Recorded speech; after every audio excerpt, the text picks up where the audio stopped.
Olá, gente. Boa tarde a todas, a todos e a todes. Eu sou Valéria Lourenço, sou professora lá no sertão do Ceará, apesar de ter nascido no Rio de Janeiro. Também sou escritora, iniciando aí essa carreira de escritora. E estou com essa tarefa hoje, que para mim foi muito prazerosa, né? Vou aprender aqui, junto com vocês, de mediar essa oficina do Tom Farias, onde a gente vai falar um pouquinho, né, dessa oficina de ideias, como usar a história para criar história.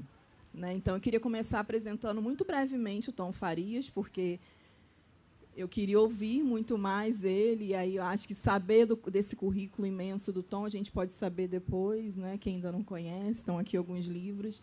Esse livro aqui, Toda Fúria, vai ser lançado daqui a pouco, logo após o encerramento dessa nossa conversa. Ó, já adquiriram ali, já estão... Está esgotando, logo avisar vocês.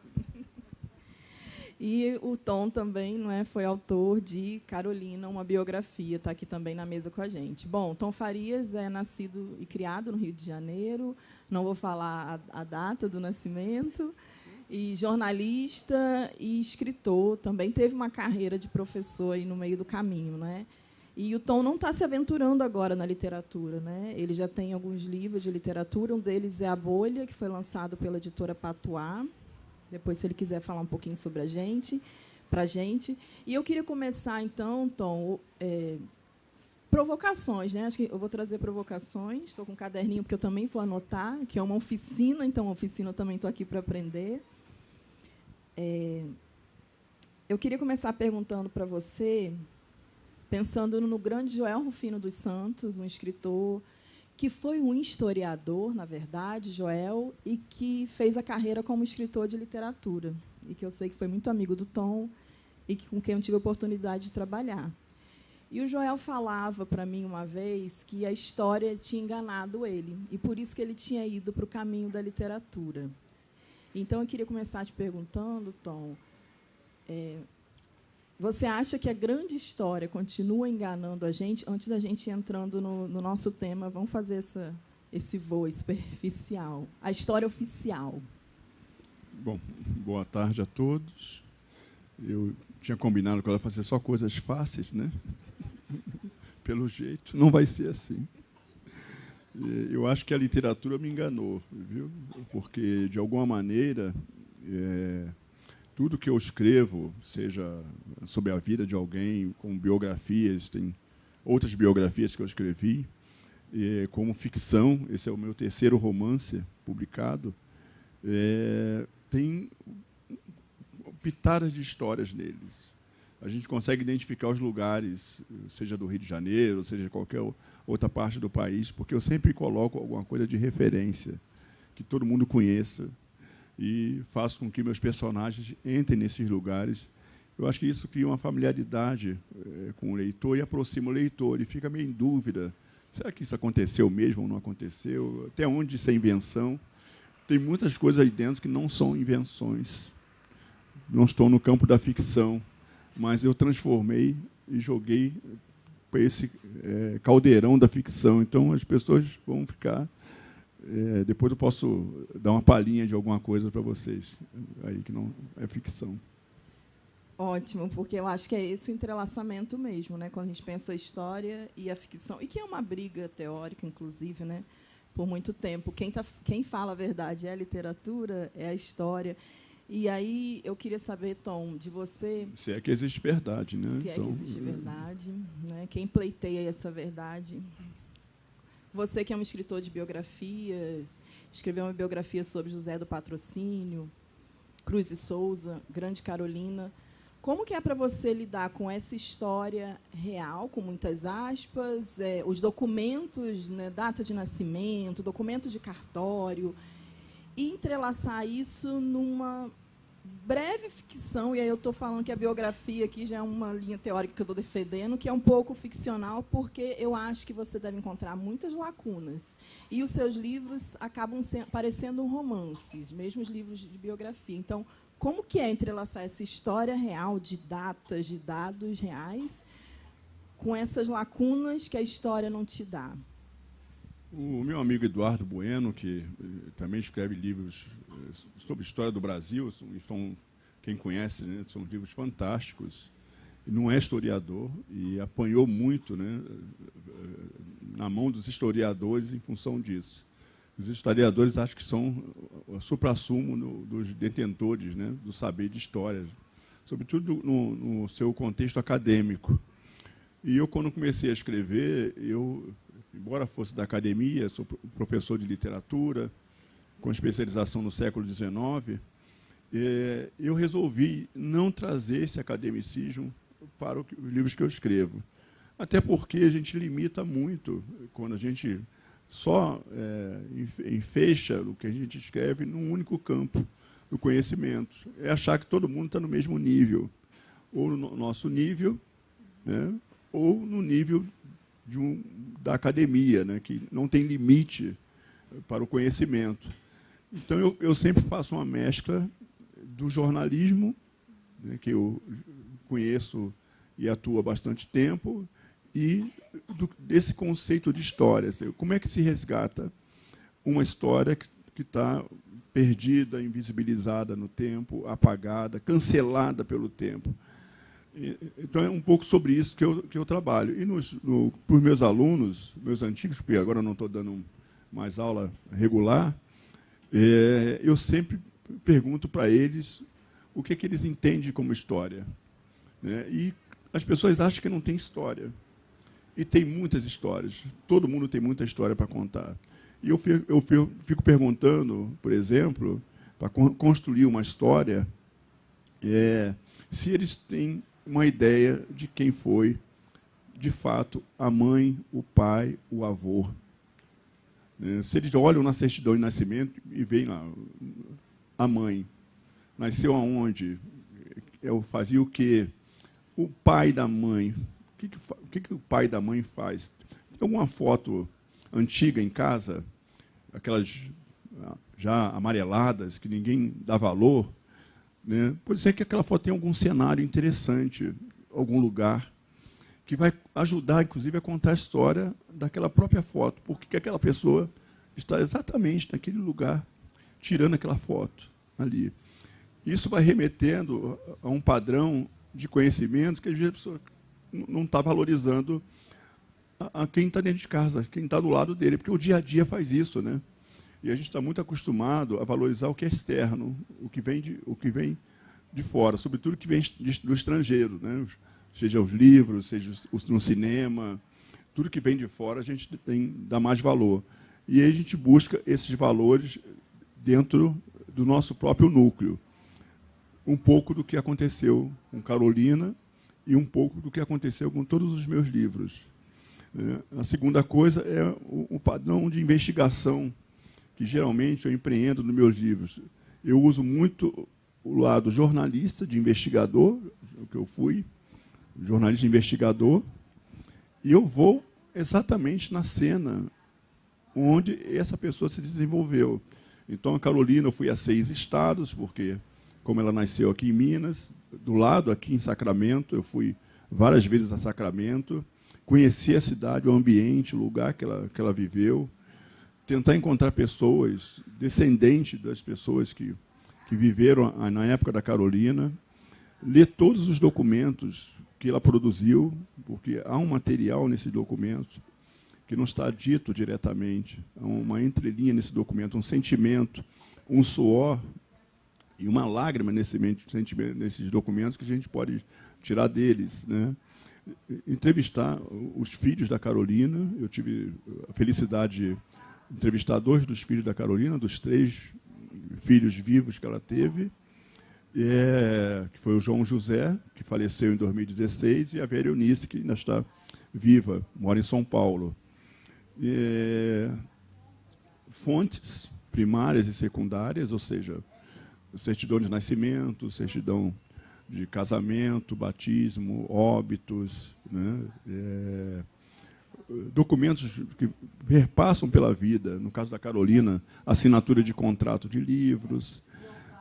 O que eu estou dizendo para vocês? Que para escrever uma história, eu preciso ter a história comigo. E esta é a minha versão da história. Quem for escrever também sobre a Carolina vai dar a sua versão.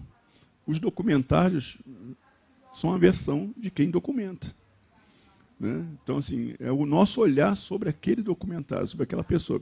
Não, documentário são fatos reais, né, baseados, mas ainda está fechado dentro do nosso olhar. A maneira que nós conduzimos é a maneira que nós queremos conduzir aquela história. Por isso que a história tem esses vieses todos, né? Cada um vende o seu peixe do jeito que acha que tem que vender. Esse é um dos primeiros passos que eu faço para poder criar um personagem, né? Retratar um personagem, ou seja, identificar esse personagem de alguma maneira com alguém que vive hoje ou que viveu a época dele. Obrigada, Tom. E você falando agora, eu me veio à memória Cruz e Souza e Carolina, então, escritores de literatura, principalmente, que eu estou falando aqui, com quem você trabalhou. Interessante que você usa personagens, né, também, quando você vai se referir a eles. Eu queria que você falasse um pouquinho para a gente como, então, você viu nessas obras, né, que você mergulhou a fundo na vida e na obra do Cruz e Souza, da Carolina Maria de Jesus, como você percebia que a história estava ali na literatura do Cruz e Souza e da Carolina Maria de Jesus? Assim, todo mundo deixa indícios do que escreve. De alguma maneira, você coloca, seja na obra de ficção, seja na obra, na poesia, no conto, no ensaio, há alguma coisa de você nesse escrito, nessa literatura. E o Cruz viveu na época da escravidão. Ele nasceu em 1861, numa cidade chamada Nossa Senhora do Desterro, e morreu em Minas em 19 de março de 1898. Morreu de tuberculose, aos 36 anos de idade. Mas, quando a gente lê a obra do Cruz de Souza, a gente vê todo um engajamento, toda uma revolta social muito forte. E aí você vai ver a vida do Cruz de Souza, uma vida toda ela ofendida pelo racismo, ofendida pelo preconceito, ofendida pelas dificuldades por ser um homem negro, numa sociedade onde o homem negro apenas servia para a mão de obra escravizada. O Cruz de Souza falava 5 idiomas, teve uma formação regular, não tinha nem sotaque de catarinense, né? Andava francesa, com chapéu de coco, bengala, parecia um homem, segundo a época, um homem estrangeiro. Mas a obra dele denuncia exatamente a cor da sua pele. Não tem como ler o Cruz de Souza e não saber que é um poeta negro em si. Então, acho que isso deduz bastante. É um pouco da Carolina. Os escritos da Carolina sempre remetem ela para a condição social que ela viveu e, além de tudo, né, para a situação familiar, para as precariedades da vida, a questão da fome, a questão da favelização, a questão do gênero, essa violência contra a mulher. Isso é mais velho do que andar para frente. E não tem nenhum... eu não sou nem um pouco otimista achando que isso vai acabar tão cedo. É a mesma coisa com relação ao racismo. Então, eu vejo sempre na obra, nas entrelinhas dos escritos, alguma coisa nesse sentido. Não acho que está cheio de criadores aqui, Sérgio Abrantes, enfim. E eu penso que a gente sempre coloca alguma coisa ali que a gente... Eu estava, né, brincando com o Sérgio, acho que foi ontem, né, eu sempre tenho o meu caderninho de anotação, porque nada mais, não há nada, nenhum maior elemento de fornecimento de história do que as ruas, o metrô, o banco, o salão de beleza. Você vai fazer a unha, a pessoa conta uma história, nunca te viu na vida, mas conta uma história fantástica. Fatalmente, aquilo vai para algum tipo de que ela não sabe, mas vai. Muito bom, então. Eu queria fazer uma pergunta clichê agora, quanto escritora também, aprendiz de escritora, ainda estou caminhando, como eu disse lá no Essa começo. moça é muito modesta, tem 2 livros publicados, um romance esperando onde está a nossa Rejane, não está aí, um grande romance esperando para ser publicado, viu? Muito bom. E você falou, eu não queria emendar a pergunta na sua fala, mas você já me deu gancho para isso, quando você falou dessas histórias que a gente ouve na escola, não foi agora, né? Que você vai descobrir a história da avó, a história da mãe. A gente aqui na FLI Araxá, esse ano, né, na 11ª edição, a gente está falando de patrimônio, que são patrimônios imateriais nossos, das nossas famílias, da nossa rua, do nosso bairro.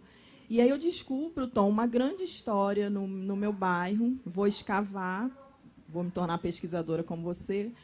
Como eu transformo isso numa história? Assim, eu queria técnicas mesmo que o Tom Farias usa. Aí tem que ter Pix, né?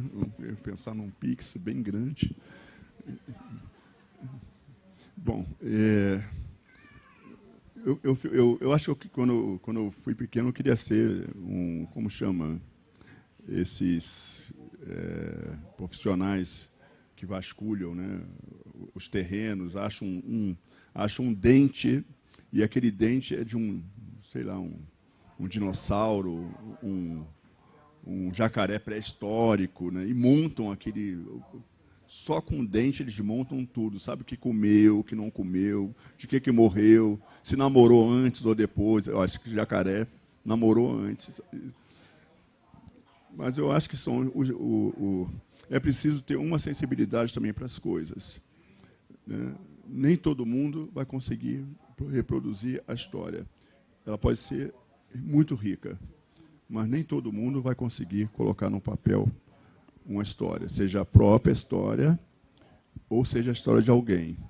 E eu sempre recomendo para nunca se escrever a história de um parente. É igual o médico. Imagina o médico lá tentando salvar a mãe, né?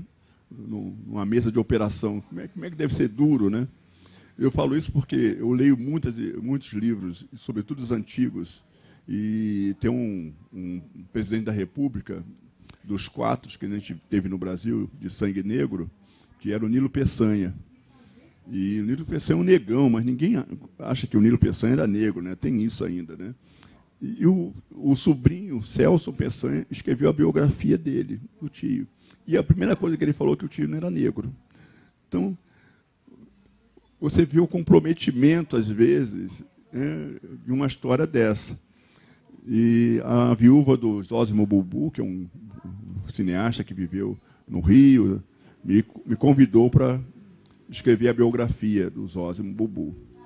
E eu fiz um primeiro levantamento e achei aquela história fantástica do Zósimo, até porque ele tinha 12 amantes, né? E assim, eu fiquei imaginando, porque ele nos anos 70 ele era um galã, um dos primeiros atores a beijar mulher branca na televisão, aquela coisa toda. Então, arrasava quarteirão. Aí eu sentei com ela e repassei toda aquela coisa, né, se ela tinha os contatos. Tal. Ela pegou, começou a arriscar aqui, essa aqui não, essa aqui não, essa aqui não. Eu falei, gente, essas aqui sim, essas aqui sim. Então, teve uma briga infernal e eu acabei declinando o que é interessante é essas que ele corta, né? Porque deve ter mais histórias interessantes ainda, essas que cortam. Então, às vezes, a gente fica comprometido por uma série de questões, e eu tenho esse hábito, eu gosto de levantar, da família, eu corro atrás de fotos antigas, um monte de coisa antiga da família, vou contando histórias, escrevi um livro agora chamado Confissões de um Menino Preto, que é a minha faixa de infância e juventude, né, onde nossas brincadeiras eram outras, a gente montava os nossos próprios brinquedos, carrinho de rolimã, patinete, fazíamos nossos peões, e as mães brigavam para que a gente fosse para casa, para entrar. Hoje as mães brigam para os filhos saírem de casa. Aliás, nem de casa, do quarto. Do quarto. Então, a mãe brigava para tomar banho. A gente ia tomar banho em 5 minutos, voltava com as costas toda seca, e ela diz, volta de novo para o banheiro. Não tomou banho direito, né? Então, assim, eu sou dessa época muito sentimental das coisas. Então, é preciso ter uma distância também, Valéria, para escrever determinadas coisas. Mas eu acho que a melhor fonte de material está dentro da família. Eu fui servidor da Biblioteca Nacional, na gestão do Afonso Romano de Santana, e nós tínhamos um andar de baixo, uma espécie de porão da Biblioteca Nacional, onde chegavam muitos materiais de famílias, onde vamos dizer assim, né, o chefe da família, entre aspas, falecia. E a família, no dia seguinte, ao enterramento, botava aquilo numa Kombi, num caminhão e Biblioteca Nacional. Doava tudo à Biblioteca Nacional. E tinha de tudo lá. E um belo dia nós descemos para verificar, né, aquele material, e muitas imagens, fotografias, coisas do século XIX, coisas do século XVII. Eu descobri um dicionário desse tamaninho, de uma língua bunda, que era falada em Angola. Né? Você imaginou um dicionário de língua bunda? Era uma língua angolana, falada em Angola, um dicionário do século XVIII. A riqueza de um material desse. Né? Um pedaço dos Lusíadas, de Camões. O resto, ninguém sabe para onde foi. Mas tinha a metade dos Lusíadas de Camões, um livro publicado em 1579. Né? Então, assim, as pessoas menosprezam muito isso. Eu gosto muito de verificar essas coisas de sebo, de rua. Né? E é um material muito rico. Então, quando eu faço essas oficinas, a minha primeira tarefa é pedir para que os alunos tragam as histórias da mãe ou do pai. Não sabe, pergunta o pai. Onde nasceu, onde estudou, o que gostava na infância. E aí eles trazem essas histórias. Essas histórias vão se aperfeiçoando, vão aumentando. E depois eles trazem imagens, fotografias antigas. Né? E eles ficam maravilhados, porque às vezes encontram uma pessoa que era poeta na família. Eu descobri que meu tio escrevia versos, por exemplo. Né? Então, essas riquezas todas estão dentro da nossa própria família, e essa família pode ser a família da Carolina, como pode ser a família do Cruz de Souza, como pode ser qualquer família nossa. Né? Só para passar para a Valéria, eu, quando comecei a escrever sobre o Cruz de Souza, fui descobrir num jornal antigo, dos anos 60, uma matéria dizendo que a família do Cruz de Souza morava no Realengo. Eu falei, minha mãe mora no Realengo. E fui descobrir que eram vizinhos. Minha mãe era vizinha dos familiares do Cruz de Souza. E eu fui até a família do Cruz de Souza e realmente estavam lá, toda a família, bisnetos, tetranetos, a viúva do neto, estava todo mundo lá, e tinha um acervo fantástico, que ninguém nunca sequer bateu a porta para saber. Né? Então, o acervo poderia ter se perdido, esse acervo. Eu tenho parte deles em casa hoje, desse acervo, mas poderia se perder. E, assim, outras coisas que se perdem. Uau. E num país como o nosso, né, que a gente vive falando, tem problemas graves com memória, não só a memória simbólica, mas essa memória física, não é? De prédios, de patrimônio, né, como a gente estava falando aqui na mesa anterior, prédios que são derrubados e a gente vai ver a casa de alguém muito importante, ou não tão importante para o Estado, mas para as pessoas que estavam ali. Tom, eu queria saber de você, a gente está vivendo um momento no Brasil, eu tenho essa pergunta, inclusive, eu poderia fazer para vários escritores que eu admiro, não é? Num boom da escrita criativa, num aprendizado da escrita. Então, num boom de cursos de escrita criativa. E aí você já começou até respondendo. Então, assim, nem todo mundo vai pegar essa história aí da mãe, do pai, do avô, da avó, da cidade, vai conseguir escrever, não é? Ou nem precisa também disso. Mas eu queria saber, no momento em que não tinha esse boom de escrita criativa, eu sei que você foi formado por grandes mestres, conheceu grandes escritores, se teve esse momento de você ouvir alguma fala de alguma dessas pessoas que você admira, o tom jovem, o tom novinho, e que mudou a sua forma ali de escrita. Esse momento que a gente está tendo agora, se você teve um pouco mais próximo de alguém e aquilo acendeu uma luz na sua, e você mudou a forma de escrever em algum momento. A Carolina Maria Jesus dizia que o pessoal dizia que ela tinha sorte, e ela dizia que tinha audácia. Então eu tinha audácia. E por isso conheci muita gente, fui amigo de Drummond, um monte de pessoas assim na vida. Mas é importante dizer que a história sempre foi escrita pelos dominantes. Né? Há bem pouco tempo, nem os negros contavam sua própria história. A academia dizia exatamente como é que era, como é que deixava de ser. Os livros didáticos eram uma coisa pavorosa, né? Porque você tinha lá uma imagem de um homem ou uma mulher escravizada com aquelas figuras do Rugenda, do Debré. Então, assim, para um jovem negro que está em formação, né, ali no ensino fundamental, passando para o ensino médio, a ideia dele é exatamente essa. Então, esse imaginário de subalternidade, de escravização, ele vai se constituindo na sociedade. Você se sente num padrão de não produzir, ter produções intelectuais. Você acha que não está nesse nível de ter produções intelectuais. Mas esse paradigma tem sido quebrado exatamente por isso. Né? Quando a Carolina lançou o livro dela, no dia 19 de agosto de 1960, 2 dias antes ela estava catando papel. Aliás, ela foi de tarde para o lançamento, mas na parte da manhã ela tinha ido buscar a pensão da filha, a Vera Eunice, porque ela fez um acordo com o camarada, o pai da Vera.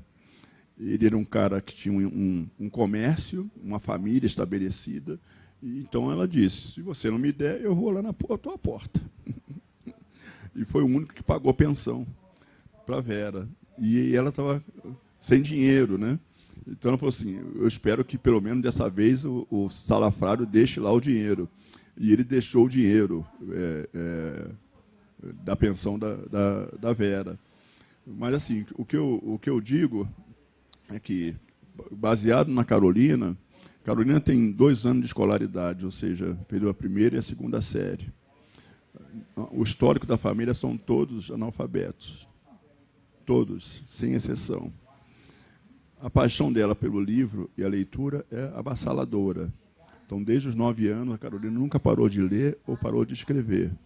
São mais de 6.000 páginas manuscritas da Carolina, 7 romances escritos, 6 peças de teatro, dezenas de crônicas, contos, letras de músicas. É uma produção fabulosa para quem só tem a 2ª série do ensino fundamental. Fabuloso. Mas, assim, a Carolina escrevia educação, com I, viludo, né? Mas dizia abluir as crianças. Isso incomodava demais, né? Então, as pessoas achavam que a Carolina não estava dentro de um padrão de escrita, de ser escritora. E aí, quando eles olham o livro da Carolina, tirando, né, o viludo e o educação, eles vão se deparar com a mulher que tem uma escrita perfeita. Parágrafos, períodos, construção de ideias, contar a história. Uma história que poderia ser banal, como de uma favela em São Paulo, de uma maneira tão transparente, tão fílmica, que abalou toda a sociedade brasileira e paulistana. Isso fez com que ela fosse best-seller em 11 países ao mesmo tempo. Você sabe que uma pessoa vendia 30 mil livros na Tchecoslováquia sem nunca, né, ter ideia de onde é um lugar desse. Então, o caso da Carolina. A Carolina abriu uma porta de possibilidades para outras pessoas que não se acreditavam que poderiam ter uma história para contar. Ou seja, né, então, nós tomamos esse sequestro da história, foi resgatado esse sequestro da história da população negra, e, a partir daí, surgem autoras e autores também contando a sua própria história. Quem não gostar é que lute por isso. Vai para analista, né? Para tratar das suas neuroses. Então, a história tem um pouco disso. Esse resgate, né? E aí Machado, um ano sendo tratado como branco, a partir dessa releitura que a gente faz do Machado, o Machado vai virar um homem negro, como ele sempre foi, um homem negro. O Lima parou de ser alcoólatra para ser um dos maiores escritores negros do Brasil. A Maria Firmina dos Reis, que publicou um livro em 1859, só foi resgatada agora, no século XXI, né? Então, assim, nós conseguimos repaginar a história do Brasil, que precisa ser recontada. Os livros didáticos têm que ser jogados fora. Os livros didáticos. Alguém estava falando sobre a questão dos escravizados e escravos. Isso tem que mudar nos livros didáticos. Nós precisamos mudar os verbetes dos dicionários. Pela palavra negro, ninguém quer ser negro no Brasil. Pela palavra negro nos verbetes dos dicionários. E essa situação de escravo, ninguém nasce escravo. Se a gente for imaginar, as 3 maiores universidades mais antigas do mundo estão na África. A primeira universidade do mundo surgiu na África e hoje está no território do Marrocos, a primeira universidade do mundo. Tem mais de 10 mil documentos escritos que estão sendo agora estudados, que vêm desse período. Eu fico imaginando o quanto na área da filosofia, da matemática, da navegação, da astronomia, da medicina, devem estar nesses documentos, né? É ilusório imaginarmos, pela história oficial, que nos navios negreiros só vieram pessoas boçais. Porque a gente vai na África, como eu já fui, Valéria, ninguém vive no meio do mato com bicho. As pessoas acham que um homem negro na África vive no meio do mato e no meio do bicho. É mentira. Você já imaginou os faraós negros, as grandes pirâmides dos faraós negros? Alguém já estudou? Já viu essas pirâmides? Já estudou esse período da história da humanidade? Então, assim, nos navios negreiros vieram médicos, vieram arquitetos, vieram engenheiros, professores. Essas pessoas, filósofos, essas pessoas vieram também. Mas a desumanização faz com que a Carolina, antes de 60, só fosse vista como uma catadora de lixo na cidade de São Paulo. Descalça, maltrapilha, escaveirada por causa da fome. Depois dessa data, a Carolina virou uma outra pessoa que você jamais poderia identificar a história dela com a história anterior, porque ela começou a ter dignidade na vida. E a dignidade se dá através de oportunidade. Ninguém quer nada de graça. As pessoas querem ter as mesmas oportunidades. A sociedade brasileira, infelizmente, não dá as mesmas oportunidades para todo mundo. Eu digo sempre que o movimento negro no Brasil é muito pacífico, porque se não fosse pacífico, todo mundo já teria ido para a guilhotina igual no Haiti. Né? São 56%, são 55,90% da população brasileira hoje declarado pretos e pardos no país. Tem um camarada chamado Roquete Pinto, ele fez um gráfico em 1874 e ele atestava, por A mais B, de que em 2012 não teria mais negro no Brasil. 2012. Roquete Pinto está se virando no túmulo, né? Porque, na verdade, quer dizer, daqui a 50 anos já vão estar em 70% da população negra. Provavelmente daqui a 100 anos ou menos, o Brasil vai ser um país completamente negro, com cerca de 300 milhões de pessoas ou mais. Então, quem não se acostumou até agora com a população negra, que mude para outro planeta, porque senão vai ser difícil.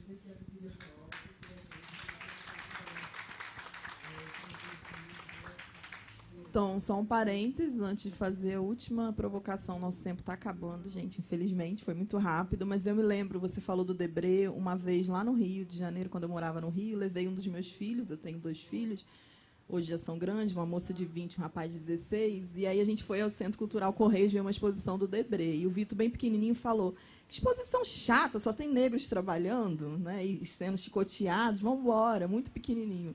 Então, mas é isso, né? Também a imagem da intelectualidade que nos faltava por muito tempo. E o que não, trabalha, se tem raça negra, porque tem raça branca. Não tem jeito de não ter. Não pode ter só um tipo. Há sempre um contraponto em tudo isso. Se tem racismo, é porque tem racista. E eu queria, então, Tom, você tem que ser muito rápido, porque já estão ali com o papel do nosso tempo. O Tom também escreve na Folha de São Paulo, acabei me esquecendo de falar no início, e recentemente você teve Itabira, né, terra do grande Drummond, e eu não sabia, por exemplo, que Itabira tinha comunidades quilombolas. Então, a gente está vivendo, eu nunca li isso, por exemplo, na poesia do Drummond, a gente está vivendo um momento de que essas histórias, como você disse, estão sendo revistas. Eu queria que você falasse, então, e já finalizando a nossa conversa, em que isso enriquece a nossa história, se a gente for pensar essa história com H maiúsculo, a história documental, a nossa história enquanto país, mas também as nossas histórias literárias, esse movimento da gente rever essas vozes que até então não estavam tendo espaço para falar, porque elas sempre falaram, não é? Eu estava falando das minhas audácias, né? Então conheci muita gente importante do mundo da literatura, e eu ia numa reunião chamada Sabadoli, não sei se o Sérgio conheceu. Plínio Dolly era um bibliófilo, né, um colecionador, tinha preciosidades em casa, assim, que, tipo, a primeira edição de tudo do Machado de Assis, toda a primeira edição. As primeiras edições do século XIX ele tinha todos em casa. Então, qualquer livro que você chegava, ele tinha a primeira edição. Às vezes em manuscrito ainda. Então, e ele ficou muito meu amigo, me acolheu, e um belo dia ele queria me mostrar um livro raríssimo do Cruz de Souza, só tem uma edição conhecida, que é a dele, né?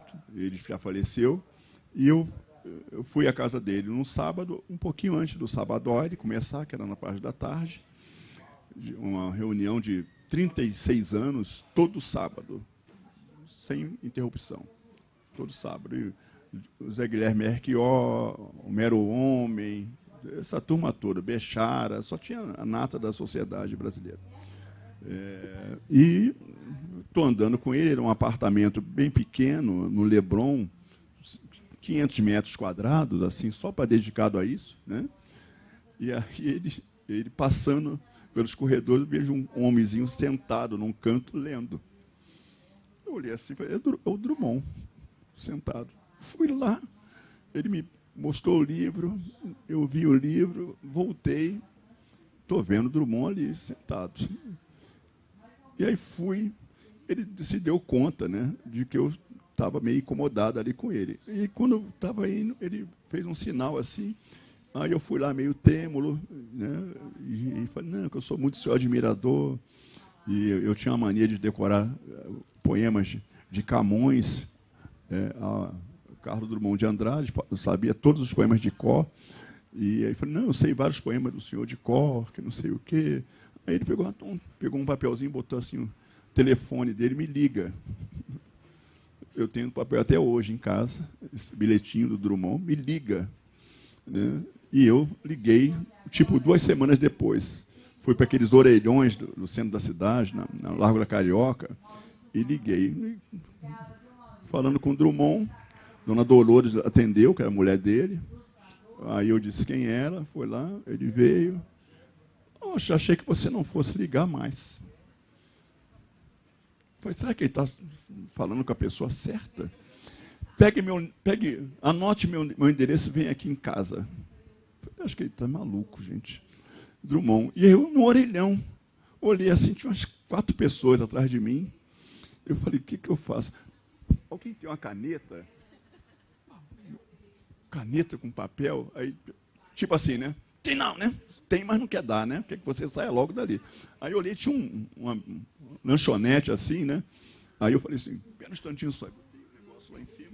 Fui lá, corri, o atendente fez um maior auê para poder me dar uma caneta. Isso aí que eu anoto aqui os pedidos. Foi rápido.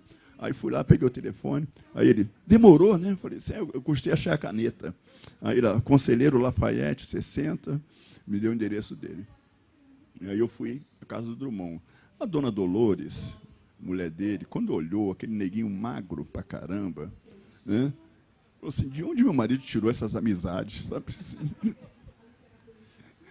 E ele era uma pessoa, sentava à mesa, ele tinha uma mesa enorme de madeira, assim, mesão, a sala, tirava, sentava ali, ele ficava falando, perguntando da minha vida, e eu ali, assim, depois começamos a escrever um para o outro, né? Então tenho várias cartas de Drummond em casa, e assim foram outras ousadias. Você perguntou?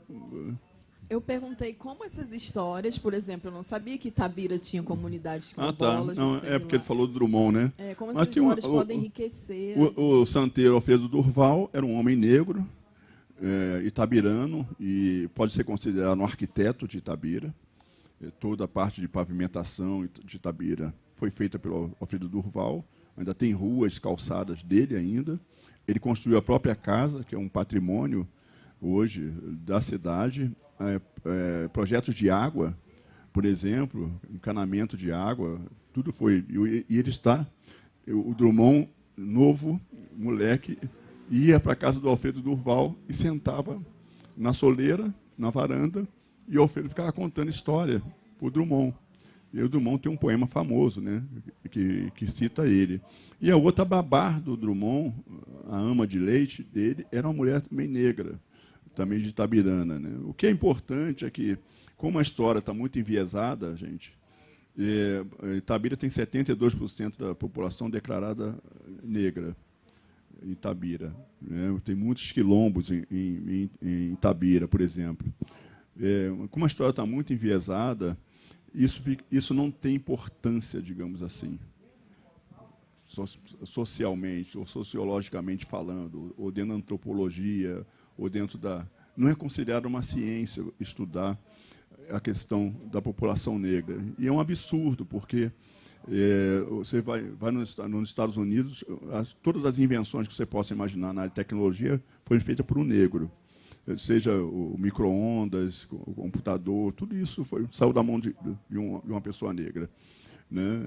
Então, isso é um dado, né?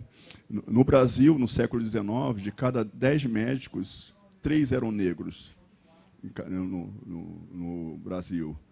Cada 10 donos de grandes jornais, 3 desses jornais estavam na mão de negros. 5 desses jornais estavam na mão de negros. Falo grandes jornais, não estou falando... Então, assim, quando eu trago isso, eu geralmente uso a minha coluna, não só para falar de literatura, mas para falar de política também. Apanho muito na Folha, né? Por isso, as pessoas geralmente dizem, só fala sobre essa questão, é muito mimimi, que não sei o quê, vê racismo em tudo, né? E uma das polêmicas foi a posse do coroamento do Charles III, e todo mundo contando a mesma história. Eu falei, não vou perder tempo, né? Então resolvi contar a história da passado negro da realeza britânica, né? Desde Charlotte, que tem essa série aí fantástica que vocês devem estar acompanhando, mas tudo aquilo foi verdade. E eu contei então esse lado que a realeza quer esconder tremendamente. E também foi outra polêmica. Continua inventando coisas, né? Enfim. Mas eu acho que isso tem uma importância fundamental, porque isso é como você religa a sociedade. Se a sociedade não, vamos dizer assim, se tocar, né, que a riqueza precisa ser partilhada por todos, então a cidade onde você tem 72% da população declaradamente negra, se você faz uma ação afirmativa, sei lá, cotas para serviço público, tem que ser 72%, não pode ser 20%. Não pode ser 20%. Se é a maioria, tem que ser 72%. E aí você vê uma incongruência muito grande. Essa população não tem nada, geralmente, de serviço público, não tem nenhum acesso à educação, à saúde, direito, e os outros 28% têm tudo. Então, a riqueza está mal distribuída, para começar, você vai começar a desperdiçar recursos. Porque se você tem 28% recebendo 100%, os recursos estão sendo desperdiçados, né? Então, eu acho que quando eu conto um pouco dessa história, tem também a ver, a briga por horário, tem um pouco a ver com chamar a atenção, despertar para essa humanidade que a gente cada dia perde mais, porque a gente fala muito, né, quer ser muito antirracista, mas nossas práticas às vezes não se coadunam com isto. A gente não assina a carteira da pessoa que trabalha na nossa casa, porque é da família, né? Muito mal a gente sabe o nome da pessoa, né? A gente não se incomoda se nosso departamento de trabalho, as pessoas negras estão limpando o chão, tirando o lixo, né? Então, a gente não se toca nisso, porque está normalizado. Eu tenho falado, eu viajo bastante, e às vezes eu entro num voo com 150 pessoas, eu sou o único negro. Eu não estou na Suécia, eu estou no Brasil, onde 55% da população historicamente, não tem um piloto aqui de avião negro. Vocês já conheceram algum? Muito mau serviço de bordo, né? Então, assim, o Brasil é um absurdo, né? É um país racista, fundado no racismo e fundado no privilégio branco. Continua mantendo esse privilégio e ninguém quer abrir mão dele. Por isso a importância de outras histórias, né? Gente, eu queria muito agradecer, então, vocês, todos. Já o Tom vai estar lá fora, então, autografando esse livro, Toda a Fúria, e vocês podem conversar um pouco mais com ele. E a gente encerra por aqui. Muito obrigada, Tom. Obrigado a você.